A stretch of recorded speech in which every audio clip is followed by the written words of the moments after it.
வணக்கம். இது பிரான்சிலிருந்து ஒளிபரப்பாகும் டிஆர்டி தமிழொலியின் காலியொலிபரப்பான வணக்கம் தமிழொலியின் நிறைவாக தொடர்கின்றது.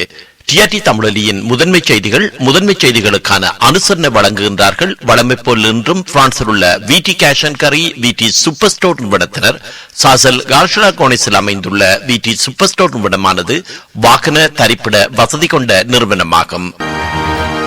இலங்கை செல்லும் இந்திய பிரதமரை இலங்கையில் தமிழ் கட்சிகள் சார்பில் 7 பேர் சந்தித்து கலந்துரையாட இருக்கிறார்கள். இந்திய பிரதமர் நரேந்திர மோடி எதிர்வரும் 4ஆம் தேதி மாலை கொழும்புக்கு வருகை தந்து 6ஆம் தேதி காலை இந்தியா திரும்புகிறார். இதன்போது அவரை சந்திப்பதற்கு சந்தர்ப்பம் கோரி பல தமிழ் தரப்புகளும் கொழும்பில் உள்ள இந்திய துணை தூதரகத்தை நாடியிருக்கிறார்கள். இதற்கமைய தமிழர் தரப்பில் 7 பிரதிநிதிகள் நரேந்திர மோடியை எதிர்வரும் 5ஆம் தேதி சந்திப்பார்கள் என்று தெரிவிக்கப்படுகிறது. பயங்கரவாத தடை சட்டத்தை இல்லாத ஒழிப்போம் என்று கூறி ஆட்சிக்கு வந்த இந்த அரசாங்கம் தற்போது அந்த சட்டத்தை பயன்படுத்தி பலஸ்தீன போராட்டத்துக்கு ஆதரவாக குரல் கொடுத்தவர்களை கைது செய்துள்ளதாக இலங்கை ஆசிரியர் சங்கத்தின் பொதுச் செயலாளர் ஜோசப் ஸ்டாலின் யாழ்ப்பாணத்தில் நேற்று ஊடகங்களுக்கு கருத்துரைத்த போது இதனை தெரிவித்திருக்கிறார். இலங்கையின் முன்னாள் படை பிரதானிகளுக்கு விதித்துள்ள தடையை பிரித்தானியா உடனடியாக நீக்கிக் கொள்ள வேண்டும். பிரித்தானிய அரசாங்கத்தின் முன்பாக தேசிய மக்கள் சக்தி அரசாங்கம் தலை குனிந்துள்ளமைக்காக ஒட்டுமொத்த இலங்கையர்களும் தலைகுனிய போவதில்லை. யுத்தத்தை முடிவுக்கு கொண்டு வந்த ராணுவத்தினர் மீது கை வைப்பதற்கு இலங்கையின் இறையாண்மையை நேசிக்கும் மக்கள் ஒருபோதும் இடமளிக்கப் போவதில்லை என்று தேசிய சுதந்திர முன்னணியின் முன்னாள் பாராளுமன்ற உறுப்பினர் ஜெயந்த சமரவீர தெரிவித்திருக்கிறார்.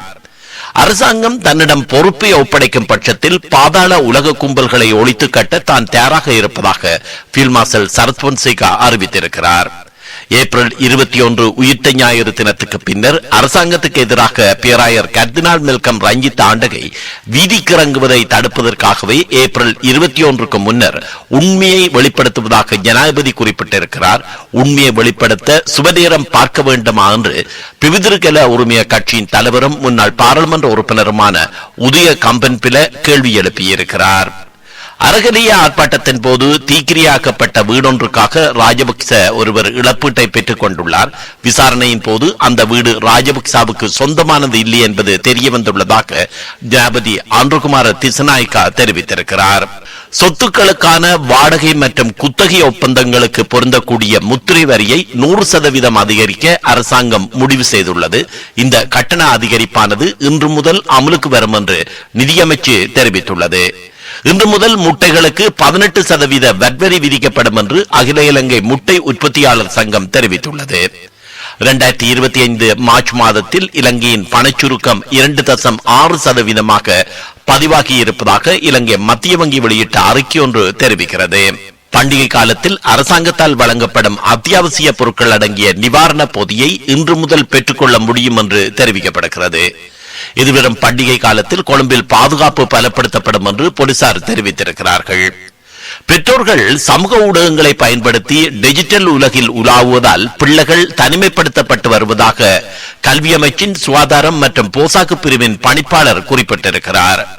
வடமாகாணத்தின் சில பகுதிகளில் குப்பைகளை முறையற்ற வகையில் கொட்டுவோர்கள் தொடர்பில் அவர்களை அடையாளப்படுத்தினால் தம்மால் அவர்களுக்கு எதிராக சட்ட நடவடிக்கை எடுக்க முடியும் என்று சுற்றுச்சூழல் போலீசார் தெரிவித்திருக்கிறார்கள். உள்ளூராட்சி மன்றங்களுக்கு மக்கள் சமர்ப்பிக்கும் கட்டிட விண்ணப்பங்களின் அனுமதி நகர அபிவிருத்தி அதிகார சபையால் தாமதம் அடைவதாக வடக்கு மாகாண ஆளுநர் வேதநாயனுக்கும் உள்ளூராட்சி மன்றங்களின் செயலாளர்களுக்கும் இடையில் ஆளுநர் செயலகத்தில் அண்மையில் நடைபெற்ற கலந்துரையாடலில் தெரிவிக்கப்பட்டது. மியன்மாரில் நிலநடுக்கத்தால் பாதிக்கப்பட்டவர்களுக்கு மருத்துவ உதவி வழங்குவதற்காக இலங்கை மருத்துவ குழு ஒன்றை மியன்மாருக்கு அனுப்ப தயாராக இருப்பதாக சுகாதார அமைச்சு தெரிவித்திருக்கிறது. உடையார்கட்டு பகுதியில் கடலில் குளித்துக் கொண்டிருந்த 15 பெண்களில் 3 அலையில் சிக்கினார்கள். அதில் 2 உயிரிழந்து போனார்கள். மற்றொரு பெண் மீட்கப்பட்டு வைத்தியசாலையில் அனுமதிக்கப்பட்டிருக்கிறார்.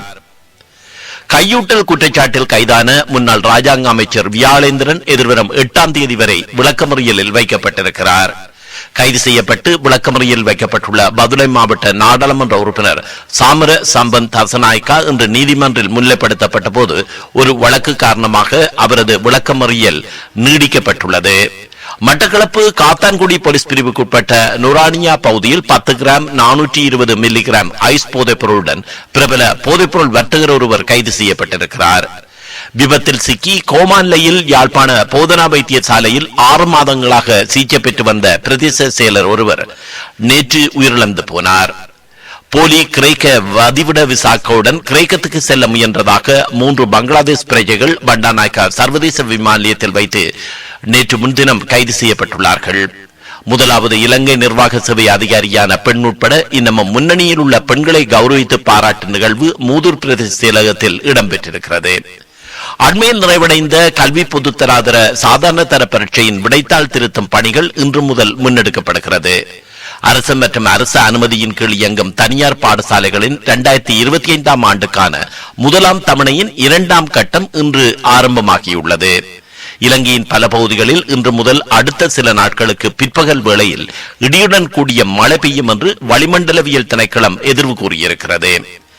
இந்திய செய்திகளில் முகாலிய மன்னர் அவுரங்கசீப்பை மக்கள் விரும்பினாலும் விரும்பாவிட்டாலும் அவரது கல்லறை ஒரு பாதுகாக்கப்பட்ட நபிச்சின்னம். அதே நேரம் யாரும் அவரது புகழ் பாடுவதை தங்களால் அனுமதிக்க முடியாது என்று மகாராஷ்டிர முதல்வர் தெரிவித்திருக்கிறார். ராகுல் காந்தி தலைமையில் காங்கிரஸ் பாராளுமன்ற உறுப்பினர்களின் கூட்டம் நாளை காலை நடைபெறுகிறது. தமிழகத்தில் 40 சுங்கச்சாவடிகளில் நேற்று நள்ளிரவு 12 மணி முதல் சுங்க கட்டண உயர்வு அமலாகியுள்ளது. தற்போதைய கருத்து கணிப்புகளை மக்கள் பொய்யாக்கி விடுவார்கள் என்று முன்னாள் அமைச்சர் செல்லூர் கே ராஜு தெரிவித்திருக்கிறார். இந்தியாவில் அடுத்த 5 ஆண்டுகளில் அனைத்து மாவட்டங்களிலும் மருத்துவக் கல்லூரி மருத்துவமனை என்ற நிலை உருவாக்கப்பட்டுவிடும் என்று மத்திய உள்துறை அமைச்சர் அமித்ஷா தெரிவித்திருக்கிறார். ஈரோடு மாவட்டத்தைச் சேர்ந்த முனைவர் யசோதா நல்லாளுக்கு 2024 ஆண்டுக்கான தமிழக அரசின் தூய தமிழ் பற்றாளர் விருது கிடைத்திருக்கிறது. 19 முக்கிய வழிபாட்டு தலங்களில் மதுவிலக்கு இன்று முதல் அமுல்படுத்தப்படுவதாக மத்திய பிரதேச மாநில அரசு அறிவித்துள்ளது. பெரம்பலூர் மாவட்டம் கல்லாற்றின் குறுக்கே மேலும் ஒரு தடுப்பணை கட்டப்படும் என்று சட்டப்பேரவையில் நீர்வளத்துறை அமைச்சர் துரைமுருகன் தெரிவித்திருக்கிறார். கர்நாடக மாநிலம் தவணகிரவில் உள்ள தேசியமயமாக்கப்பட்ட வங்கியொன்றில் 13 கோடி ரூபாய் மதிப்பிலான 17 கிலோ தங்க நகைகளை கொள்ளையடித்த 6 பேரை அந்த மாநில போலீசார் கைது செய்துள்ளார்கள். இவர்களில் 3 தமிழகத்தைச் சேர்ந்தவர்கள். ஜார்க்கண்டின் சஹப்கஞ்ச் மாவட்டத்தில் இன்று அதிகாலை 2 சரக்கு தொடர்ந்துகள் நேருக்கு நேர் மோதி விபத்துக்குள்ளானதில் இந்த விபத்தில் 2 பேர் உயிரிழந்துள்ளார்கள். மேலும் 4 பேர் காயமடைந்துள்ளார்கள். செங்கல்பட்டு அருகே கார் மீது கனரக லோரி மோதிய விபத்தில் 1 வயது குழந்தை உட்பட 3 பேர் பலியாகினார்கள். ஆந்திராவில் புற்றுநோயினால் பாதிக்கப்படுபவர்களின் எண்ணிக்கை கணிசமான அளவு அதிகரித்து வருவதாக தெரிவிக்கப்படுகிறது. உத்தரப்பிரதேசத்தில் ரம்லான் சிறப்பு தொழுகைக்கு பிறகு பாலஸ்தீன கொடியை ஏந்தியவாறு இஸ்லாமியர்கள் முழக்கங்களை எழுப்பிய வீடியோ இணையத்தில் பலரால் பகிரப்பட்டு வருகிறது. அமெரிக்காவின் நியூயார்க் நகரில் இந்திய ஓவியம் ஒன்று $13.8 மில்லியன் விற்பனையாகி சாதனை படைத்துள்ளது. சென்னையில் ஆபண தங்கத்தினுடைய விலை புதிய உச்சத்தை தொட்டு சவரன் 68,080 ரூபாவுக்கு விற்பனை செய்யப்படுகிறது. ஆபண தங்கம் கிராம் 8,510 ரூபாவுக்கும் சவரன் 68,080 ரூபாவுக்கும் விற்பனையாகிறது. உலக செய்திகளில் வலுவான நிலநடுக்கம் உலுக்கிய மியான்மரில் ஒரு வாரம் தேசிய அளவில் துக்கம் அனுஷ்டிக்கப்படும் என்று அதன் ராணுவ அரசாங்கம் அறிவித்துள்ளது. மியான்மர் நிலநடுக்கத்தின் அதிர்வுகளால் பாதிக்கப்பட்ட பக்கத்து நாடான தாய்லாந்தில் இடிந்து விழுந்த கட்டிடத்தில் மீட்பு பணிகள் நீடிக்கின்றன. மியான்மர் நிலநடுக்கத்தால் தாய்லாந்தின் பாங்காக் நகரில் சரிந்த கட்டிடம் குறித்து முன்பே எச்சரிக்கை விடுக்கப்பட்டதான தகவல்கள் வந்துள்ளன. இயற்கை பேரிடர்களுக்கு உதவி வழங்குவதில் அமெரிக்கா முன்பு போல் வேகம் காட்டவில்லை என்ற ஒரு எண்ணம் தற்போது நிலவுகிறது. மலேசியாவின் சிலங்கூர் மாநிலத்தில் எரிவாயு குழாய் கசிந்ததால் பெரும் தீ விபத்து ஏற்பட்டுள்ளது. ஜப்பானின் பசிபிக் கரையோரத்தில் மாபெரும் நிலநடுக்கம் நிகழ்ந்தால் பொருளாதாரத்தில் $1.8 டிரில்லியன் நட்டம் ஏற்படக்கூடும் என்று தெரிவிக்கப்பட்டுள்ளது. அமெரிக்க ஜனாதிபதி டொனால்ட் ட்ரம்ப் அடுத்த மாதம் ஐக்கிய அரபு ராச்சியத்துக்கு விஜயம் மேற்கொள்வார் என்று அறிவிக்கப்பட்டுள்ளது. $1 டிரில்லியன் அமெரிக்க நிறுவனங்களில் முதலீடு செய்ய உள்ளதாக சவுதி அரேபிய அரசு தெரிவித்திருந்த நிலையில் டொனால்ட் ட்ரம்பின் பயண அறிவிப்பு வெளியாகியிருக்கிறது. இத்தாலியின் ரோம் நகரில் உள்ள டெஸ்லா டீலர்ஷிப் விற்பனையகத்தில் நேற்றைய தினம் ஏற்பட்ட தீபத்தில் 17 டெஸ்லா கார்கள் எரிந்துள்ளன. டெஸ்லா கார் விற்பனையகத்தில் ஏற்பட்ட தீபத்து பயங்கரவாத தாக்குதல் என்று உலகின் மிக பெரும் செல்வந்தரும் டெஸ்லா நிறுவனத்தின் உரிமையாளருமான எலான் மஸ்க் குற்றம் சாட்டியுள்ளார். ரஷ்யா தொடர்ந்து 2வது இரவாக உக்ரைனின் வடகிழக்கு நகரான கார்கிவை தாக்கியுள்ளது. ஆளில்லா வானூர்தி தாக்குதலில் 3 காயமுற்றதாக தெரிவிக்கப்படுகிறது.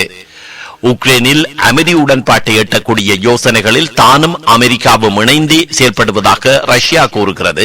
அமெரிக்காவுடன் இருதரப்பு உறவை வளர்ப்பதற்கு தாங்கள் முயற்சி செய்வதாகவும் ரஷ்யா தெரிவித்திருக்கிறது. அமெரிக்க மெக்சிகோ எல்லையில் சட்டவிரோதமாக எல்லையை கடப்பது தற்போது குறைந்துள்ளதான தகவல்கள் வந்துள்ளன. இந்த ஆண்டுக்குள் பாகிஸ்தானில் தங்கியிருக்கும் சுமார் 30 லட்சம் ஆப்கான அகதிகளை வெளியேற்ற அந்த நாட்டு அரசு திட்டமிட்டு வருகிறது. ரம்லான் மாதத்தில் அதிக தாக்குதல்களை சந்தித்த நாடாக பாகிஸ்தான் உள்ளதாக அமெரிக்காவைச் சேர்ந்த ஆய்வு நிறுவனம் ஒன்று தெரிவித்திருக்கிறது. அமைதிக்கான நோபல் பரிசுக்கு சிறையில் உள்ள பாகிஸ்தான் முன்னாள் பிரதமர் இம்ரான்கான் பெயர் பரிந்துரை செய்யப்பட்டுள்ளது. பாகிஸ்தானில் மனித உரிமைகளை காப்பதற்கும் ஜனநாயகத்தை நிலைநாட்டவும் மேற்கொண்ட நடவடிக்கைகளுக்காக அவரின் பெயர் பரிந்துரைக்கப்பட்டுள்ளது. ட்ரம்ப் எச்சரிக்கையை தொடர்ந்து ஈரான் ஏவுகணைகளை தயார்நிலையில் வைத்திருப்பதான தகவல்கள் வந்துள்ளன.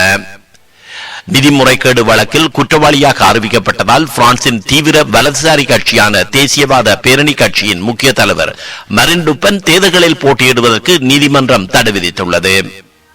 தென்மேற்கு ஐரோப்பிய நாடான ஸ்பெயினில் ஏற்பட்ட நிலக்கரி சுரங்க விபத்தில் 5 பேர் உயிரிழந்து போனார்கள்.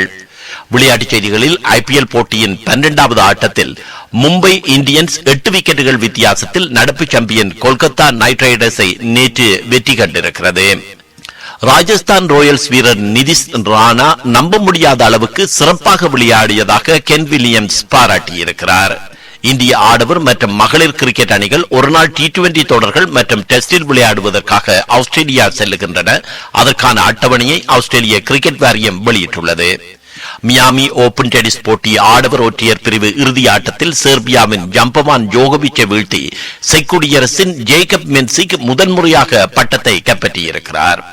நிறைவாக இன்றைய நாணய மாற்று வீதங்கள்: ஒரு யூரோ இலங்கை பிரமதியில் $318.58, இந்திய பிரமதியில் $92.43, ஒரு US டாலர் இலங்கை பிரமதியில் $294.61, இந்திய பிரமதியில் $85.81, ஒரு சுவிஸ் பிராங்க் இலங்கை பிரமதியில் $333.71, இந்திய பிரமதியில் $96.82, ஒரு ஐக்கிய பவுண்ட் இலங்கை பிரமதியில் $380.91, இந்திய பிரமதியில் $110.43, ஒரு கனடியன் டாலர் இலங்கை பிரமதியில் $204.86, இந்திய பிரமதியில் $59.43. கேட்டது டிஆர்டி தமிழொலியின் காலையொலிபரப்பான வணக்கம் தமிழொலியில் இடம்பெற்ற டிஆர்டி தமிழொலியின் முதன்மை செய்திகள். முதன்மை செய்திகளுக்கான அனுசரணை வழங்கியுள்ளார்கள் பிரான்சில் உள்ள விடி கேஷ் அண்ட் கரி விடி சூப்பர் ஸ்டோர் நிறுவனத்தினர். சாசல் கார்ஷலா கோனிஸில் அமைந்துள்ள விடி சூப்பர் ஸ்டோர் நிறுவனமானது வாகன தரிப்பிட வசதி கொண்ட நிறுவனமாகும். உங்கள் செய்தி கேட்கும் ஆர்வத்துக்கு நன்றி நேயர்களே.